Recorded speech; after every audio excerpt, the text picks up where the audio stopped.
I wonder if I should have been held back in grade school. There just seems to be a lot of factors that would have really caused that issue to come up.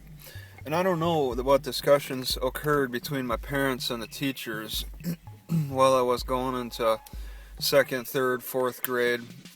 I know those are about the formative years when they have to make a now or never decision on whether to hold the kid back. But I'll say that there's a lot of evidence that I've struggled through high school and then college. I had to shuffle classes just to be able to get a degree eventually. And I just wonder, what was going on in my elementary years. I didn't know how to shuffle anything. I knew a little bit how to cheat. I cheat in math, and just try to avoid the teacher. That was a strategy back then. But what was going on? I mean, I had surgeries. I had like a ear surgery and then a tonsil surgery in about the second grade. Maybe it was the first grade. And it's like, I just ate. I was just like, I missed a lot of weeks of school, and I think that probably came up. They were like, oh, Travis has been missing a lot of school because of these surgeries, his earaches. Maybe we should hold him back.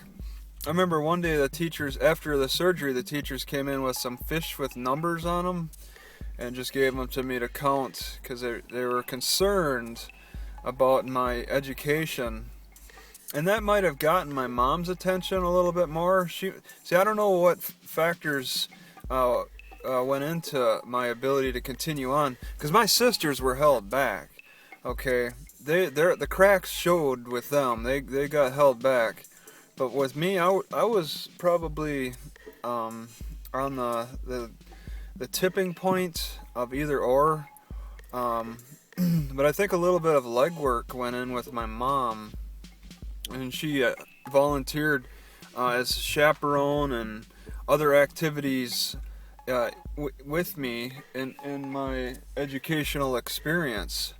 We went to a science museum in the Twin Cities one time. I mean, she wasn't extremely active. I remember still feeling nervous around her and weird. Maybe that's normal, but she was acting like I could feed off of her, her emotions. She seemed weird, like a nervous, kept to herself type of chaperone. Usually chaperones are there to just engage and be active with the kids, and she really didn't seem to be. She was just made a presence. She was just a body, an adult's body to help out any way she could. And that was a time when her and my dad were married still, and then they got divorced by the time I reached my third grade or so. No, actually, maybe first or second grade. I don't know. But she didn't get so active in about third grade or so, maybe second grade. I don't know. It's so long ago, but I know there was a difference between her activity and lack of activity, because she chose not to work while married with my dad, who worked a full-time job. Then they got divorced, and then she had to go back into a nursing home care. So the amount of activity, she had a lot of spare time to raise me. And then when my sisters came along, she had no spare time, and they suffered a little bit. They just didn't get the support they needed, and then had to get held back.